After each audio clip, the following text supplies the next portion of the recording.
জেলে অত্যন্ত খুশি। মাছ ধরে বাজারে গিয়ে মাছ বিক্রি করে পয়গম্বর সুলাইমান আলাইহিস সালামের জন্য মেহমানদারির জন্য উনি সব কিছু কিনে ফেললেন। কিছু মাছ তার মেহমানদারির জন্য বাড়িতে পাঠিয়ে দিলেন, আর যা কিছু প্রয়োজন সব কিছু ক্রয় করে তিনি বাড়িতে ফিরলেন।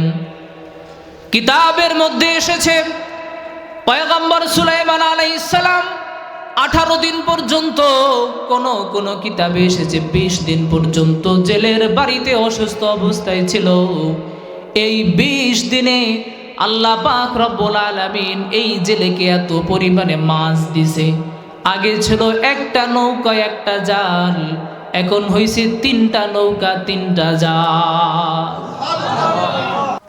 এজন্য দুনিয়ার জমিনে আল্লাহ পাক রব্বুল আলামিনের প্রিয় বান্দা হওয়ার জন্য, রব্বে কারিমের সবচেয়ে নিকটবর্তী বান্দা হওয়ার জন্য দুনিয়ার জমিনে আপনার আমার যে গুণাবলী থাকা দরকার, ওই সকল গুণাবলীর মধ্যে 1 নাম্বার হলো দুনিয়ার জমিনে বিচরণ করতে হবে নম্র ভদ্রভাবে।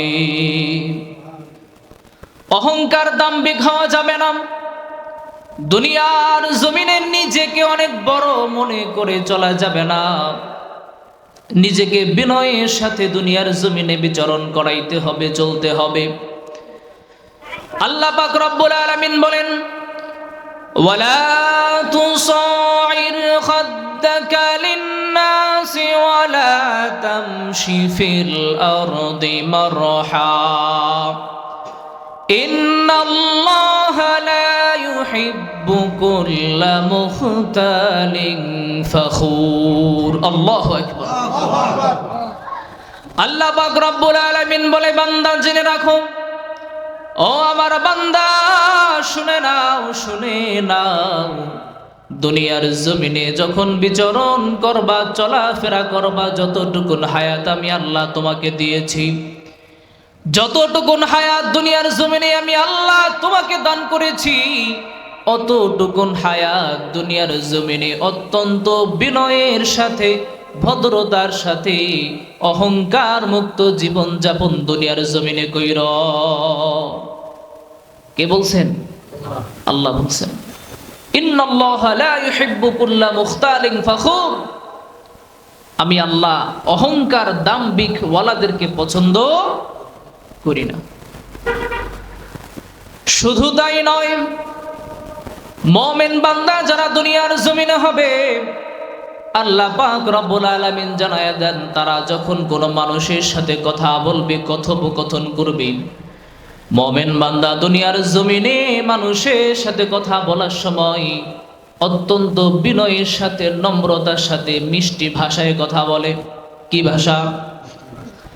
আল্লাহ তাআলা বলেন, وَقَصِدْ فِي مَشْيِكَ وَاغْضُضْ مِنْ صَوْتِكَ إِنَّ أَنكَرَ الْأَصْوَاتِ لَصَوْتُ الْحَمِيرِ।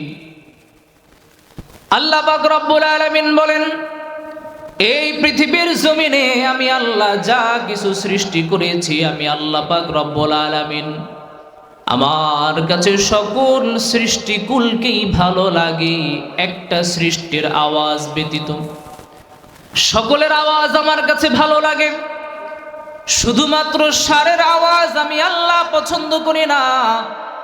রে আমার বান্দারা রে, দুনিয়ার জমিনে যখন তুমি বিচরণ করবা, দুনিয়ার জমিনে যখন কারোর সাথে কথোপকথন করবা, কথা বলবা, তোমার আওয়াজ, তোমার গলার আওয়াজ আর ষাঁড়ের আওয়াজ যেন একরকম শোনা না যায়।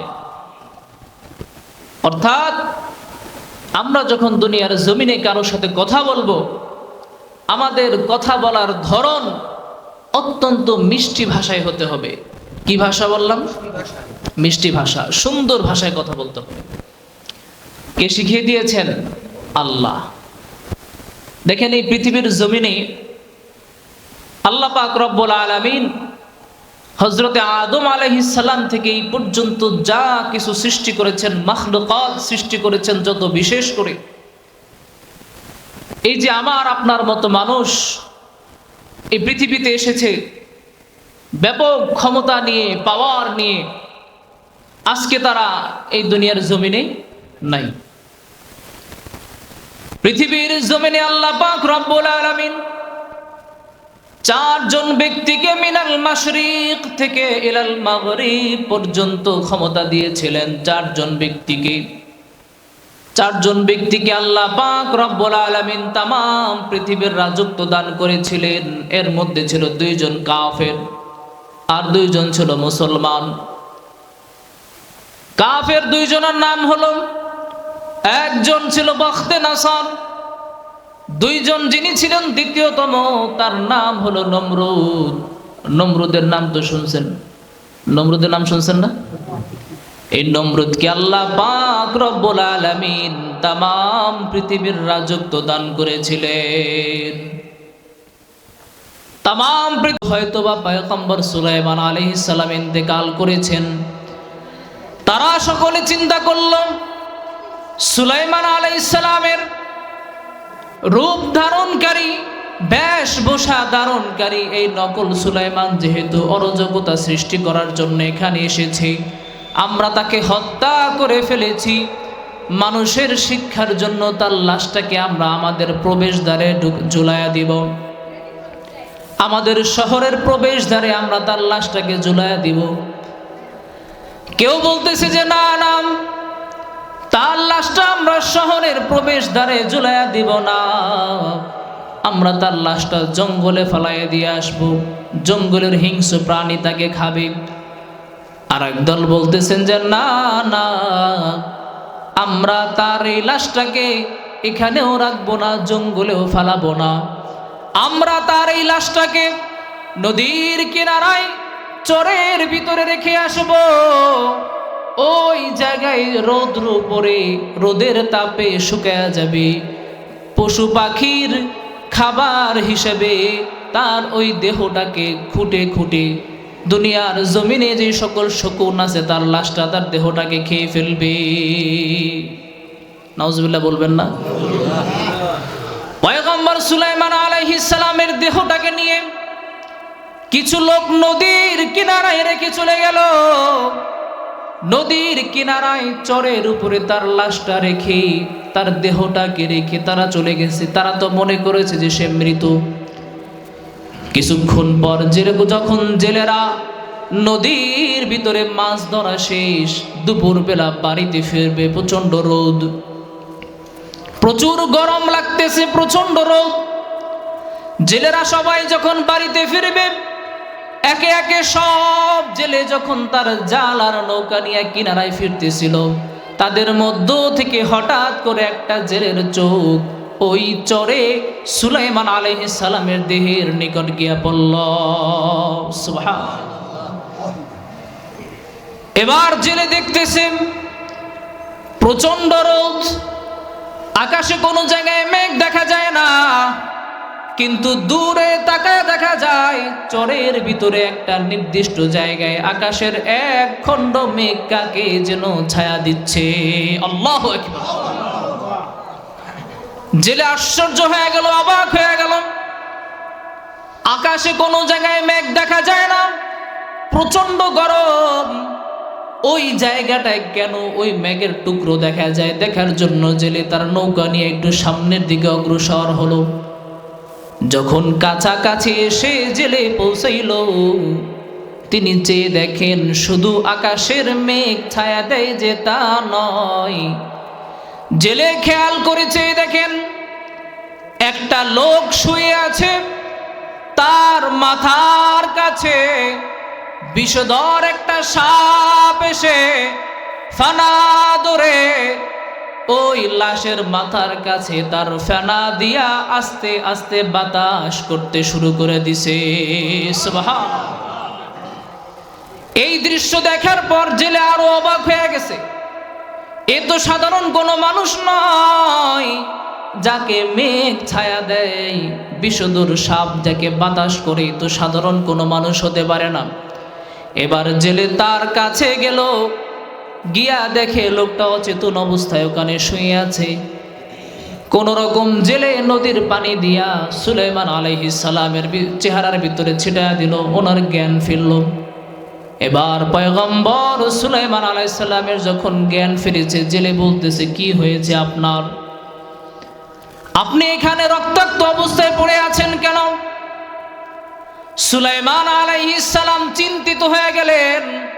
হঠাৎ করে জ্ঞান ফিরে যখন জেলের চেহারার দিকে তাকাইছে, উনি কিছু বলতেছে না।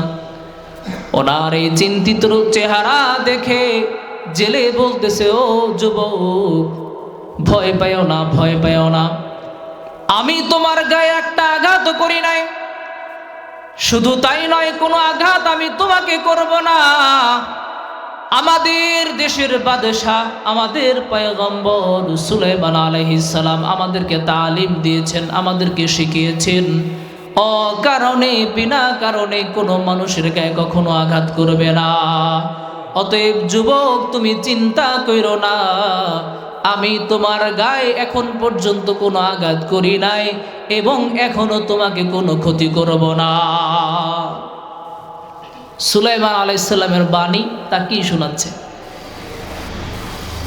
পয়গম্বর সুলাইমান আলাইহিস সালাম চিন্তা করলেন, আমার প্রাসাদের মানুষগুলো, আমাকে যারা চেনে, আমাকে যারা দেখছে, তারা অকারণেই আমাকে মেরেছে, আমাকে অচেতন অবস্থায় এখানে ফেলে গেছে। এখন এই সাধারণ জেলেকে যদি বলি আমি দেশের বাদশাহ সুলাইমান, আপনারা কি বলেন, সে কি বিশ্বাস করবে? এটা বিশ্বাস করার কথা? এই কথা বললে উল্টা আদর পাবে না মায়ের আরো খাবে? সুলাইমান আলাইহিস সালাম পয়গম্বর মানুষ, হিকমতের সাথে বলল, ভাই, আমি অসুস্থ, এই মুহূর্তে আমি কিছু বলতে পারতেছি না। যদি সম্ভব হয় তোমার বাড়িতে আমাকে কিছু দিনের জন্য আশ্রয় দাও, আমি সুস্থ হয়ে আমি সবকিছু তোমাকে খুলে বলবো। এবার জেলে ডাক দিয়া বলেন, ওহে যুবক, তুমি বিপদগামী হয়ে আমি সাধারণ জেলের কাছে আশ্রয় চেয়েছো, আমি অবশ্যই তোমাকে সাহায্য করব। কারণ আমাদের পয়গম্বর আমাদেরকে বলেছেন, কোনো ব্যক্তি যদি বিপদে পড়ে তোমাদের কাছে সাহায্যের জন্য আসে, যার যা কিছু আছে সব কিছু দিয়া তাকে সাহায্য করবা। আল্লাহু আকবার। কষ্ট হচ্ছে? শেষ করব? সময়ের অনেক বেশি পার করে ফেলেছি। ঘটনার সামনে কিন্তু অনেক লম্বা। ধৈর্য সহকারে শুনবেন তো? তাহলে ইনশাআল্লাহ। আবার আপনারা ঘুমায় পড়েন না, অধৈর্য হয়েন না। আমি ইনশাআল্লাহ, আমি অনেক দূর থেকে আসছি, আপনাদের মেহমান ইনশাআল্লাহ। তাহলে সামনে চলুক নাকি? ইনশাআল্লাহ। তো সুলাইমান আলাইহিস সালাম যখন জেলের কাছে সাহায্য চাইল, জেলে বলতেছে, আমাদের বাদশাহ, আমাদের পয়গম্বর বলছে, কেউ বিপদে পড়লে সাহায্য চাইলে তাকে সাহায্য করবা। জেলে পয়গম্বর সুলাইমান আলাইহিস সালামকে নিয়ে বাড়িতে চলে গেছে। বাড়িতে সুলাইমান আলাইহিস সালামকে নিয়ে যাওয়ার পর এবার চিন্তার ছাপ তার চেহারায় ভেসে উঠছে। জেলে মানুষ, জেলে বুঝেন তো, মাছ ধরে, কিছুদিন যাবৎ মাছ পাচ্ছে না, ঘরে তেমন কোনো বাজার সদাই নাই, একজন মেহমানকে যে মেহমানদারি করাবে ওইরকম কোনো ব্যবস্থা নাই। এখন সে চিন্তিত, কি করবে, মেহমান তো নিয়ে আসছে। জেলে এবার মেহমান আনার পর অসুস্থ সুলাইমান আলাইহিস সালামকে বাড়িতে রেখে তার চিকিৎসার ব্যবস্থা করে ঘর থেকে বের হলেন। চিন্তিত চেহারা নিয়া ঘর থেকে বের হইয়া এবার জেলে চিন্তা করতে লাগলেন, কিভাবে আমি তার সাহায্য করব, মেহমানদারি করব। চিন্তা করতে করতে বিকাল বেলা উনি ওনার নৌকা নিয়া, জাল নিয়া আবার নদীর ভিতরে চলে গেলেন মাছ ধরার জন্য। এখনো চিন্তিত, এতদিন যাবৎ কোনো মাছ পাচ্ছি না। সাধারণ জেলে যারা, তাদের মাছ ধরা ছাড়া আর কোনো উপায় থাকে না, কি বলেন? থাকে। মাছই একমাত্র তাদের রিজিকের সম্বল। জেলে খুবই চিন্তিত, নদীর ভিতরে চলে গেলেন, উনি একা একা জাল ফেলে দিলেন। নদীর ভিতরে যখন জেলে তার জাল নিক্ষেপ করলো মাছ ধরার জন্য, বাড়িতে পয়গম্বর সুলাইমান আলাইহিস সালামকে মেহমান বানাইয়া, আপনারা বলেন যার বাড়ির মেহমান পয়গম্বর সুলাইমান আলাইহিস সালাম, তার জালকে আল্লাহ পাক রব্বুল আলামিন খালি হাতে ফিরায় দিবেন? তার জাল আল্লাহ তাআলা খালি ফিরায় দিবেন না। জেলে যখন জাল ফেলে দিছে নদীর ভিতরে, আল্লাহ পাক রব্বুল আলামিন মাছদেরকে বললেন, হে সমুদ্রের মাছ, যদি আমার পয়গম্বরের মেহমানদারির ব্যবস্থা নিজেকে বানাইতে চাও, পয়গম্বর সুলাইমান আলাইহিস সালামের খাদ্য হতে চাও, তোমাদেরকে তো আমি সৃষ্টি করেছি আমার মাখলুকাত মানব জাতির সেবার জন্য, কিন্তু মানব জাতির ভিতরে সবচেয়ে শ্রেষ্ঠ আমার পয়গম্বর, আমার বন্ধু। যদি আমার বন্ধুর দেখা পেতে চাও, জেলের জালের ভিতরে সবাই যার যার জায়গা অনুযায়ী, পজিশন অনুযায়ী জায়গা নিয়ে নাও। এবার আল্লাহ পাক রব্বুল আলামিনের আদেশ পেয়ে যেই জেলে এতদিন পর্যন্ত মাছ ধরেছে, একটা মাছও পায় নাই, তার জালের এমন কোনো ছিদ্র বাকি নাই যেই ছিদ্রে নদীর মাছ বিধে নাই। সুবহানাল্লাহ, সুবহানাল্লাহর আওয়াজ মনে হইল যে খুব ক্লান্ত, জোরে বলি না সুবহানাল্লাহ। জেলে যখন জাল তুলতে শুরু করলো, দেখতেছে যে এই জালে এতদিন পর্যন্ত ঘন্টার পর ঘন্টা, দিনের পর দিন বসে থেকে, সপ্তাহের পর সপ্তাহ বসে থেকে একটা দুইটা 1 কেজি 2 কেজির বেশি মাছ পাওয়া যেত না। ওই জালে আজকে এত পরিমাণে মাছ, জালের কোনো ছিদ্র মাছ বাঁধতে বাকি নাই। আল্লাহু আকবার। জেলে অত্যন্ত খুশি, মাছ ধরে বাজারে গিয়ে মাছ বিক্রি করে পয়গম্বর সুলাইমান আলাইহিস সালামের জন্য, মেহমানদারির জন্য উনি সব কিছু কিনে ফেললেন। কিছু মাছ তার মেহমানদারির জন্য বাড়িতে পাঠিয়ে দিলেন, আর যা কিছু প্রয়োজন সব কিছু ক্রয় করে তিনি বাড়িতে ফিরলেন। কিতাবের মধ্যে এসেছে পয়গম্বর সুলাইমান আলাইহিস সালাম 18 দিন পর্যন্ত, কোন কিতাবে এসেছে 20 দিন পর্যন্ত জেলের বাড়িতে অসুস্থ অবস্থায় ছিল। এই 20 দিনে আল্লাহ পাক রব্বুল আলামিন এই জেলেকে এত পরিমাণে মাছ দিছে। আগে ছিল একটা নৌকা একটা জাল, এখন হয়েছে 3টা নৌকা 3টা জাল। সুবহানাল্লাহ। এতদিন যাবৎ মাছ ধরে সংসার চালাইতেই কষ্ট হয়ে যায়, আর আজকে মাত্র 18-20 দিনে আল্লাহ পাক রব্বুল আলামিন এত বরকত দান করছে। একটা নৌকার জায়গায় এখন হয়ে গেছে 3টা, একটা জালের জায়গায় এখন হয়ে গেছে 3টা জাল। সুবহানাল্লাহ। এবার জেলে খুব খুশি, পয়গম্বর সুলাইমান আলাইহিস সালাম এইদিকে সুস্থ হয়ে গেছে। সুস্থ হয়ে যাওয়ার পর জেলেকে বলতেছে, দেখেন এতদিন পর্যন্ত আমি অসুস্থ অবস্থায় আপনাদের বাড়িতে ছিলাম, এখন তো আমি সুস্থ হয়েছি, আমার ফেরা দরকার, চলে যাওয়া প্রয়োজন। এবার জেলের চিন্তা চলে আসলো মাথায়, তার চেহারার ভিতরে চিন্তিতটা ছাপ চলে আসছে যে এমন মেহমান যে ঘরে আসার পর গত 18 বছরে যা হয় নাই তা 18 দিনে হয়ে গেছে। এই মেহমানকে যদি হাত ছাড়া করি তাহলে লাভ না লস? লস। সোনার ডিম পাড়া হাঁস যদি কেউ পায়, সে কি হাতছাড়া করতে চায়? জেলে তো চিন্তায় পড়ে গেছে, হায় হায় কি করা যায়, এই লোককে তো হাতছাড়া করা যাবে না, হাতছাড়া করলে তো আমার ব্যবসায় লাল বাতি জ্বলে যাবে। এবার জেলে পয়গম্বর সুলাইমান আলাইহিস সালামের কাছে আসলো, এসে বলতেছে, দেখো বাবা, তুমি তো যুবক মানুষ তোমাকে মেরে রক্তাক্ত অবস্থায় নদীর কিনারায় ফেলে রেখে চলে গেছে, তার মানে তোমার তো অনেক শত্রু, ঠিক কিনা? কথা ঠিক আছে না? শত্রু না থাকলে কেউ তো তোমার মাইরা নদীর কিনারায় ফেলাই রেখে যেত না, তার মানে তোমার তো অনেক শত্রু। তুমি যদি এখন এখান থেকে বের হয়ে শহরে যাও, ওই শত্রুদের চোখে আবার পড়ো, তোমাকে তো আবার মারবে, ক্ষতিগ্রস্ত হবা। এর থেকে ভালো আমি তোমাকে একটা অফার দেই, যদি তুমি রাজি হও। তো সুলাইমান আলাইহিস সালাম চিন্তা করলো, আচ্ছা দেখি কি বলে। বলে আচ্ছা ঠিক আছে, কি বলবেন বলেন।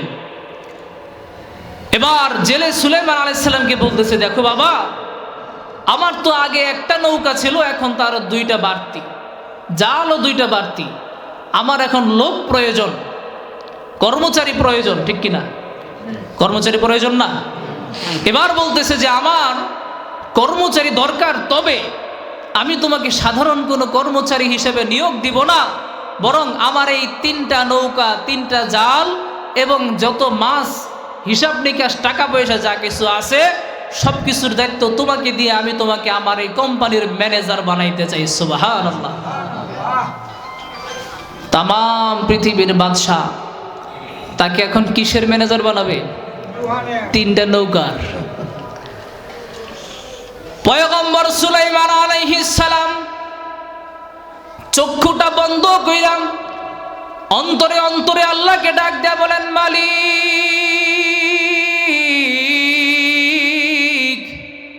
তাম পৃথিবীর রাজত্ব দান করলা, তোমার প্রিয় বান্দা পয়গম্বর দুনিয়ার জমিনে বানাইলা। জানি না গো মালিক, কোন কারণে, কোন ভুলের কারণে আমাকে ক্ষমতাচ্যুত কইরা আমার প্রজাদের কাছে আমাকে ছোট কইরা এক জেলের বাড়িতে আশ্রয় দিয়েছ, আবার সেই জেলের মাধ্যমে তার বাড়িতে কাজের লোক হিসাবে থাকার জন্য প্রস্তাব পাঠাইছো। মালিক, আমি জানি তোমার ইশারা ছাড়া দুনিয়ার জমিনে কোনো কিছু হয় না। যেহেতু জেলে আমাকে প্রস্তাব দিয়েই ফেলেছে, আমি জানি এটা তোমার ইশারা, আর তোমার ইশারা, তোমার পক্ষ থেকে আসা প্রস্তাব আমি কোনো দ্বিধা ছাড়া, প্রশ্ন ছাড়া কবুল করে নিলাম। আওয়াজ দেয়া কোন সুবহানাল্লাহ। সুলাইমান আলাইহিস সালাম এবার জেলের বাড়ির ম্যানেজার হিসেবে নিযুক্ত হয়ে গেলেন, চাকরি পেয়ে গেলেন। সুবহানাল্লাহ। পয়গম্বর সুলাইমান আলাইহিস সালাম, আপনাদের কাছে একটা প্রশ্ন, এতদিন পর্যন্ত বাড়িতে মেহমান ছিল, মেহমান থেকে মেহমান রেখে জেলে নদীতে মাছ ধরতে গেছে, জালের এমন কোনো ছিদ্র বাকি ছিল না যে ছিদ্রে মাছ বাঁধে নাই। এবার আপনাদের কাছে প্রশ্ন, সেই পয়গম্বর যদি মাছ ধরার জন্য নদীতে যায়, এবার বলেন নদীর মাছ কি জালের অপেক্ষায় থাকবে? পয়গম্বর সুলাইমান আলাইহিস সালাম সর্বপ্রথম যেদিন নদীতে মাছ ধরার জন্য গেল, নদীর মাছগুলো সুলাইমান আলাইহিস সালামকে এক নজর দেখার জন্য সুলাইমান আলাইহিস সালামের নৌকার চারপাশে ভিড় জমাইতে শুরু করে দিছেন। জেলে এখন জাল ফেলে মাছ বাজার জন্য অপেক্ষা করতে হয় না, দেখে জাল ফালার সাথে সাথে মাছ দিয়া জাল ভরে যায়। মাছ ধরতে ধরতে এখন নৌকায় জায়গা নাই, আর মাছ উঠাইতে গেলে নৌকা ডুবে যাবে। এবার জেলে কোন রকম জাল নদীতে রেখেই কোন রকম নৌকা নিয়ে কিনারা এসে এবার মাছ বিক্রি করে বিগত দিনের চাইতে সবচাইতে বেশি আজকে লাভবান হয়ে গেছে। এইদিকে জেলের স্ত্রী, সে বলতেছে, একটা ছেলে চেনো না জানো না, বাড়িতে নিয়ে আসলা, আশ্রয় দিলা, এখন তারে ম্যানেজার বানাই দিছো, এখন সে যদি আমাকে টাকা পয়সা লয়ে ভেগে যায়, তারে খুঁজে বাবা আছে না কিছু স্ত্রী স্বামীকে পরামর্শ দেওয়ার জন্য? এইদিকে যখন এই পরামর্শ জেলেকে দেওয়া হইল, উনি ওনার স্ত্রীর কথা শুনে নাই, দায়িত্ব তো দিয়ে দিছে। আজকে যখন বিগত দিনের চাইতে সবচেয়ে বেশি মাছ বেচা কিনা হয়েছে, জেলের স্ত্রী বলতেছে যে না, তুমি তো ভালো কাজই করছো, এই ছেলেটা বাড়ি আসার পর থেকে শুধু বরকত আর বরকত, এইরকম সোনার টুকরা ছেলের গায়ে কে যে হাত তুলছে আল্লাহ পাকে ভালো জানে। এবার পয়গম্বর সুলাইমান আলাইহিস সালাম এই জেলের বাড়িতে 4 মাস পর্যন্ত ছিল। কয় মাস? 4 মাস। এই 4 মাস পর্যন্ত আল্লাহ পাক রব্বুল আলামিন এত পরিমাণে মাছ দান করছে, সম্পদ হয়ে গেছে। এখন পয়গম্বর সুলাইমান আলাইহিস সালাম চাইলে নিজেই একটা নৌকা কিনে, নিজেই জাল কিনে, নিজেই ব্যবসা শুরু করতে পারে। এখন আপনাদের কাছে প্রশ্ন, যখন এত ভালো উপকারী যে ঘরে আসার পর এত পরিমাণে বরকত হচ্ছে, তার যদি আর্থিক অবস্থা ভালো হয়ে যায়, হাত ছাড়া হয়ে যাওয়ার সম্ভাবনা থাকে, তাহলে জেলে কি এটা ভালো চোখে দেখবে? চিন্তিত হয়ে গেছে, হায় হায়, এখন যদি সে আলাদা হয়ে যায়, সে যদি এখন আলাদা নৌকা কিনে, কি হবে? চিন্তায় ঘুমাইতে পারে না, চিন্তিত, কি করবে কি করবে। এবার সে চিন্তা করে পাইল, মনোযোগ চাই ভাই, একেবারে আসল পয়েন্টে চলে আসছি। এবার জেলে চিন্তা করলো, একে তো আর আটকায় রাখার কোনো উপায় নাই, একটা উপায় আছে, সেটা হচ্ছে ওই জেলের একটা মেয়ে আছে। আল্লাহু আকবার বলবেন না? ঘটনা বুঝতেছেন? কোথায় ছিলাম, কোথায় আসতেছি, কোথায় যাব, আমি কিন্তু জিজ্ঞেস করব। জেলে এবার চিন্তা করল, ছেলেটাকে তো হাত ছাড়া করা যাবে না, ছেলেটা তো দেখতে মাশাআল্লাহ অনেক সুন্দর, এতদিন পর্যন্ত আমার বাড়িতে ছিল, তার এমন কোন আচরণ আমাদের নজরে আসে নাই যে আচরণে আমরা কষ্ট পাইতে পারি। এই ছেলেটাকে এখন যদি আমি আমার মেয়েটাকে যদি এই ছেলেটার কাছে বিবাহ দিতে পারি, তাহলে হয়তো বা এই ছেলেটাকে আজীবনের জন্য আমি রেখে দিতে পারবো, আর সময়ের সবচেয়ে ধনী ব্যক্তি আমি জেলে হয়ে যাব। সুবহানাল্লাহ। কে ধনী হইতে না চায় দুনিয়ায়? বলেন, কার না সম্পদের প্রয়োজন আছে? কিন্তু এখন কথা হচ্ছে, মেয়ে তো আর একার না। কি বলেন, একা? বাপে চাইলেই মেয়ে বিয়ে দিতে পারবো? কারো কারো ঘরে বিবি সাপ, আবার কারো কারো ঘরে জাতি সাপ আছে না নাই? আছে। স্ত্রীর কাছে গেছে, গিয়ে বলতেছে, দেখো আমাদের বাড়িতে যে ছেলেটা কাজ করার জন্য আসছে, ছেলেটা কেমন? স্ত্রী বলতেছে, না ছেলেটা তো মাশাআল্লাহ অনেক ভালো, এতদিন যাবত আমাদের বাড়িতে আসে, তার কখনো এমন কোনো আচরণ ব্যবহার যেটা আমাদের কাছে খারাপ লাগে নাই, অশোভনীয় মনে হয় নাই, খুবই ভদ্র, ভালো। আচ্ছা, ছেলেটা আমল আখলাক, চলাফেরা, কথাবার্তা ভালো, দেখতে কেমন? বলে, না দেখতে মাশাআল্লাহ অনেক সুন্দর, এইরকম সুন্দর ছেলে আমি আমার আশেপাশে কোনো জায়গায় দেখি নাই, জীবনে কোনো জায়গায় দেখি নাই। সুবহানাল্লাহ। আচ্ছা, ছেলেটাকে যেহেতু ভালোই লাগছে, ছেলেটা যেহেতু দেখতেও ভালো, চরিত্র আমাদের কাছে ভালো মনে হচ্ছে, 4 মাস একটা মানুষ এক জায়গায় থাকলে তার চিন্তা কি বাকি থাকে? বলেন, তাহলে একটা কাজ করলে কেমন হয়? স্ত্রী বলে, কি কাজ? বলে, আমাদের মেয়েটাকে যদি এই ছেলের কাছে বিবাহ দেই, এটা কেমন হয়? এই কথা বলার সাথে সাথে স্ত্রী তেলে বেগুনে জ্বলে উঠছে। বলে, কি এটা তুমি কি বললা? এই ছেলে যদি ভালোই হইতো, তাহলে ওরে মানুষ মাইরা রাস্তায় ফেলাই রাখলো কে? কথা ঠিক কিনা? কথা বলেন, ঠিক কিনা? যুক্তি আসেনি? মহিলাদের কথা এত সহজে এড়াইয়া যাওয়া সম্ভব না। ছেলে যদি ভালো হয়, তাহলে ওরে মানুষ মারবো কে? আর মারলেও ওরে এরকম চোরের মধ্যে ফালাই যাবো কে? পেস লাগছে না? এবার তো জেলের টেনশন, যে হায় হায় কি করা যায়। স্ত্রী যদি রাজি না হয়, স্ত্রী বলতেছে যে আমার মেয়েকে প্রয়োজন হইলে টুকরো টুকরো করে নদীতে ভাসায় দিব, এরপরও এই পোলার কাছে আমার মেয়েকে আমি বিবাহ দিব না। জেলে তো চিন্তায় পড়ে গেছে যে কি করা যায়। এবার একদিন জেলে মাছ টাছ ধরে এসে কিছু টাকা পয়সা নিয়ে বাজারে গিয়া স্ত্রীর পছন্দের কাপড়, যা যা পছন্দ করে, মিষ্টি টিষ্টি খাবার টাবার কিনা।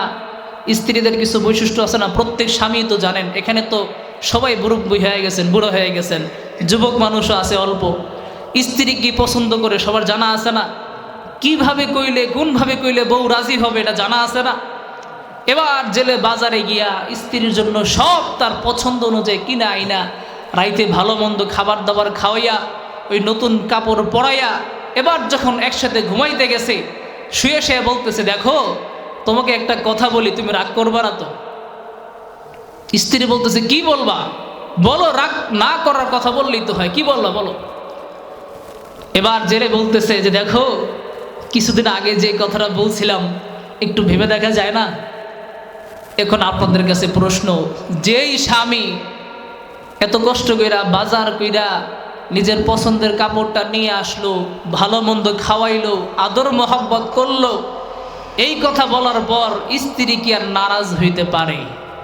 কথা বলেন, পারে?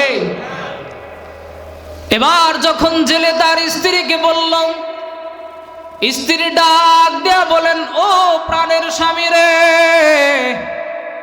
তোমার মেয়ে তুমি ভালো বুঝো, তোমার মেয়েকে তুমি এই ছেলের কাছে বিবাহ দিবা নাকি কার কাছে দিবা, এই সিদ্ধান্ত বাবা হিসাবে একমাত্র তুমি ভালো বলতে পারো, আমি মা হিসাবে আর কিছু বলতে চাই না। আওয়াজ দেয়া কোন সুবহানাল্লাহ। তার মানে কি বোঝা গেল? রাজি। কি কষ্ট হচ্ছে? সবাই যে বলেন না, তার মানে কি বোঝা গেল? রাজি হয়ে গেছে। জেলে এবার বলে আলহামদুলিল্লাহ। জেলে খুশি হয়ে গেল, আসল জায়গার পারমিশন তো পেয়ে গেছি, আসল তো স্ত্রী, সে তো রাজি হয়ে গেছে। কিন্তু এখন ছেলে বিবাহ করার জন্য রাজি আছে কি নাই এটা জানার প্রয়োজন আছে না নাই? ছেলে বিবাহ করবে কি করবে না এটা তো আগে জানতে হবে। এবার জেলে পয়গম্বর সুলাইমান আলাইহিস সালামের কাছে আসলো, বলে বাবা, এতদিন পর্যন্ত তুমি এক নৌকায় আর আমি আর এক নৌকায় মাছ ধরতে যাইতাম, আজকে একটা বিশেষ কারণে তুমি আর আমরা দুজন এক নৌকায় মাছ ধরতে যাব। সুলাইমান আলাইহিস সালাম উনি স্বাভাবিকভাবে রাজি হয়ে গেলেন।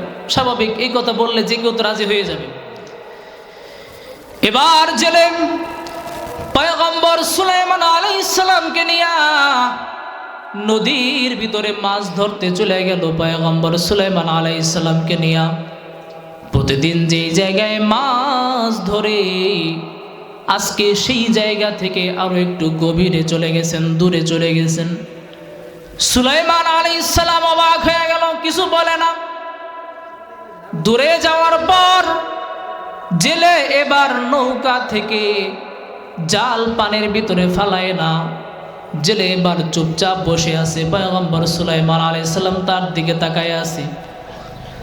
সুলাইমান আলাইহিস সালাম যখন জেলের দিকে তাকায় আছে, জেলে এবার নদীতে জাল না ফেলে বলতেছে, ও বাবা, গভীর সমুদ্রের ভিতরে এসে আমি আজকে তোমাকে একটা কথা বলতে চাই, একটা প্রস্তাব দিতে চাই। যদি তুমি রাজি হও, যদি তোমার কাছে ভালো লাগে, তাহলে আমার কোনো অসুবিধা নাই, আমাকে বলে ফেলো। আর যদি তোমার কাছে ভালো না লাগে, নির্দ্বিধায় তুমি আমাকে বলো, কোনো অসুবিধা হবে না। সুলাইমান আলাইহিস সালাম বলে, কি বলবেন বলেন। জেলে এবার ডাক দেয়া বলেন, ও বাবা, 4 মাস পর্যন্ত তুমি আমার বাড়ির মেহমান ছিলে, এখনো পর্যন্ত আমার বাড়িতে তুমি মেহমান হিসেবে আছো। এই 4 মাসের মধ্যে তুমি কি বলতে পারবা যে আমার বাড়িতে বিবাহ দেওয়ার মতো একটা কন্যা আছে? সুলাইমান আলাইহিস সালাম আশ্চর্যান্বিত চাহনি নিয়ে তার দিকে তাকাইল, আর বলতেছে, না না না, 4 মাস পর্যন্ত আমি আপনার বাড়ির মেহমান। এই 4 মাসে এক মুহূর্তের জন্য মনে হয় নাই যে আপনার বাড়িতে বিবাহ দেওয়ার মতো একটা কন্যা আছে। আল্লাহু আকবার।